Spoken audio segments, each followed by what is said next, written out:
तुमचेच लोक शिंदे साहेब, मी हे लय दिवसाच ऐकतोय, आता मी ऐकून घ्यायला मोकळा नाही. तुमचे प्रवक्ते ते परत मराठीचे अभ्यासक बी आहेत, पुन्हा ते प्रवक्ते बी आहेत आणि मराठा समन्वयक बी आहेत. तुमच्या ऑफिस मध्ये मराठ्यांना विरोधी करणारे ओबीसीचे नेते तुमच्या बाळासाहेब भाऊंला कस काय? ते तर तुम्हाला विषय देतात. मग तुम्ही सांगितलं का दाटून मला विषय द्यायचा आहे, पण मराठ्याच्या विरोधात जरांगेच्या विरोधात आंदोलन कर. तुम्ही जे मराठ्यांच्याच काही समन्वयकाला माझ्या विरोधात आंदोलन करायला लावताना ते सुद्धा तुमच्याच पक्षाचे, तुमच्या पक्षाच्या कॉलेज संभाजीनगरला तिथं बैठका होत्यात माझ्या विरोधात. तुमच्या सांगण्यावर होत्या एकनाथ शिंदे साहेब. आमच्यावर ही वेळ येऊ देऊ नका उद्धव ठाकरे बरा म्हणायची, की उद्धव ठाकरे साहेब बरा म्हणायची वेळ येऊ देऊ नका. कारण का आम्ही तेवढं रक्त झिजलंय, 1 रुपया घेतलेला नाही तुमचा, 1 रुपया यांचा माज जिरावा लागणार आहे आपल्याला. मंडळी, हे बोल आहेत जरांगेंचे. तेच जरांगे ज्यांनी वाशीत गुलाल उधळला होता, तेच जरांगे ज्यांनी शिंदेच्या आश्वासनानंतर आपलं आंदोलन मागे घेतलं होतं आणि मराठा समाजाला आरक्षण मिळालं हे जाहीर केलं होतं. मात्र पुन्हा मागचे दिवस, पुन्हा फसवणूक आणि पुन्हा आंदोलन, हे सगळं चक्रच बनलंय. पण निवडणुकांपुरतं जाणून बुजून होतंय का? या सगळ्या सर्वसामान्य मराठा समाजाचा फक्त वापर करून घेऊन नंतर त्यांची फसवणूक होतीये का, असे अनेक सवाल आता उपस्थित होत आहेत. कारण शिंदेंनी भरल्या मेळाव्यात शिवरायांची शपथ घेऊन आरक्षण देण्याचा वादा केला होता, पण पुन्हा इरादा का बदलला? त्यामुळे जरांगेंना आता शिंदेंना म्हणावं लागतंय, क्या हुआ तेरा वादा, क्या हुआ वो कसम, क्या हुआ वो इरादा. हे सगळं काय भानगड आहे हेच आपण या व्हिडिओतून समजून घेणार आहोत. पाहूयात. नमस्कार, मी स्नेहल चौधरी. आपण पाहत आहात LS मराठी. मराठा आंदोलक मनोज जरांगे पाटील यांनी कुणबी प्रमाणपत्र रद्द केल्याच्या मुद्द्यावरून राज्य सरकार विरोधात एल्गार पुकारलाय. या दरम्यान जरांगेंनी सरकार आणि महाराष्ट्राचे मुख्यमंत्री देवेंद्र फडणवीस यांच्यावर टीका करत शाब्दिक हल्लाबोल केलाय. अंतरवाली सराटी येथे पत्रकार परिषद घेत त्यांनी भाजप सरकारला जाब विचारलाय. आता ही जी ज्योती दहीहंडीचा विषय आहे ना, शिव असा आहे, ऐका फडणवीस, आईला तुमचं मत चांगलं चाललं होतं, तुम्ही उगाच मराठी अंगावर घेतली. तुम्हाला नवाजाली गेलं ना, तुम्ही अशा टंगड्या छाटीतात. फडणवीस साहेब, तुम्हाला नवाजाली गेलं ना, तुम्ही अशा टंगड्या छाटीता लोकांच्या.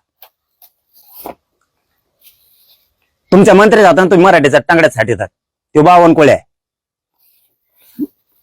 ते बावनकुळ्याचं पत्र देतो फडणवीस साहेब, तुम्हाला रद्द करायला सांगितलंय त्याने. ते मीडियाला बी देतो थोड्या टायमात, पण मला अगोदर हे ज्योती दहीहंडीचं बघू द्या. मराठा समाजाला दिलेली ओबीसी प्रमाणपत्र रद्द झाल्यामुळे मराठा आंदोलनकर्ते मनोज जरांगे पाटील आक्रमक झालेत. त्यांनी अंतरवाली सराटी इथं आज 6 ऑगस्ट रोजी पत्रकार परिषद घेतली आहे. यावेळी त्यांनी राज्य सरकारवर तीव्र टीका करत जोरदार हल्लाबोल केलाय. तसेच त्यांनी उपमुख्यमंत्री एकनाथ शिंदे यांच्यावर आरोप करत त्यांच्याद्वारे मराठा समाजासोबत डबल गेम खेळला जात असल्याचा आरोप देखील केलाय. तुमचेच लोक शिंदे साहेब, मी हे लय दिवसाच ऐकतोय, आता मी ऐकून घ्यायला मोकळा नाही. तुमचे प्रवक्ते ते परत मराठीचे अभ्यासक बी आहेत, पुन्हा ते प्रवक्ते बी आहेत आणि मराठा समन्वयक बी आहेत. तुमच्या ऑफिस मध्ये मराठ्यांना विरोधी करणारे ओबीसीचे नेते तुमच्या बाळासाहेब भाऊंला कस काय? ते तर तुम्हाला विषय देतात. मग तुम्ही सांगितलं का दाटून मला विषय द्यायचा आहे, पण मराठ्याच्या विरोधात जरांगेच्या विरोधात आंदोलन कर.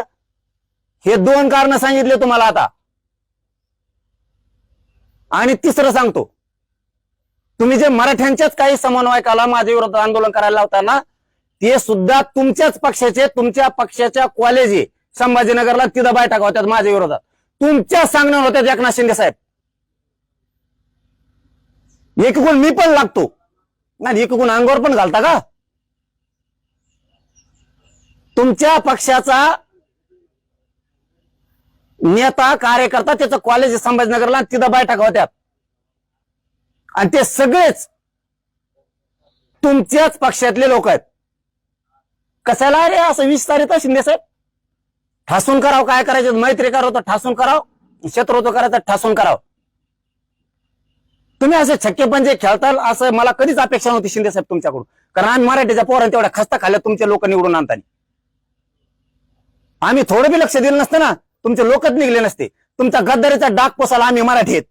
एवढंच नाही तर शिंदेचा गद्दाराचा डाग आम्ही पुसला. त्यानंतर निवडणूक झाली की शिंदे बदलले. आता शिंदेच्या आदेशानंच मराठा समाजाविरोधात बैठका होत आहेत, असा आरोप जरांगे यांनी केलाय. एवढंच काय तर जरांगेंनी ठाकरेच बरे होते असं म्हणायची वेळ आणू नका असा थेट इशारा शिंदेंना दिलाय. त्यामुळे सरकारचे आभार मानणारे जरांगे आता पुन्हा ठाकरेच बरे म्हणत सरकारच्या विरोधात आणि विरोधकांच्या समर्थनार्थ दिसणार का, असे अनेक सवाल आता उपस्थित केले जात आहेत. आमच्यावर ही वेळ येऊ देऊ नका उद्धव ठाकरे बरा म्हणायची, ती उद्धव ठाकरे साहेब बरा म्हणायची वेळ येऊ देऊ नका.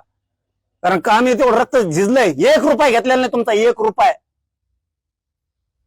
लोक इथं प्रचाराला नुसतं बाहेर जायचं म्हणलं तरी 500 रुपये तिकीट कावाने घेतात, 1 रुपया नाही. विचारा उदय सामंत साहेबाच्या शब्दावरती. अरे ते माणसं बरे असे वाटायला लागले, ते उदय सामंत साहेब, शंभूराजे देसाई साहेब तुम्ही लीडर आहेत. आणि आमच्या मराठ्यांचा माणूस म्हणून शिंदे साहेब तुम्हाला तळ हाताचा फोडवर घेतलाय आम्ही. पत्रकारांशी संवाद साधताना जरांगे म्हणाले, सरकार मला एकटं पाडण्याचं काम करत असून कुणबी प्रमाणपत्र रद्द करण्यासाठी सरकारकडून हा नियोजित कट रचण्यात आलाय, हे सिद्ध करून दाखवणार असं आश्वासन त्यांनी यावेळी दिलंय. मुख्यमंत्री देवेंद्र फडणवीस आणि आमचं चांगलं सुरू होतं आणि या संदर्भात आम्ही त्यांना पत्र पाठवणार असं देखील ते बोलले. जरांगेंनी प्रदेशाध्यक्ष चंद्रशेखर बावनकुळे यांच्यावर देखील हल्ला करत अनेक आरोप केलेत. तसेच सरकारच्या या कटात काही मराठा नेते देखील सामील झाले असल्याचं बोललं जात आहे. काय हे फडणवीस आणखीन लय नवाजाला लागलो तर फडणवीस साहेब तुम्हाला मराठी आम्हाला माहित नव्हतं, तुम्ही बावनकुळ्याच्या हाताने आमच्यात कंट्रोल करता आणि तुम्ही एक बावनकुळ्या संपले जाण. मी 15-20 तरी आमदार पाडीन तुमचे एकट्या बावनकुळ्यासाठी. तुम्ही जर एकट्या बावनकुळ्याला जर एवढे पॉवर दिले ना प्रमाणपत्र मराठीचे रद्द करायचे, ते तुमच्या बावनकुळ्यासाठी 25-30 तर सहज वर्गडीन मी.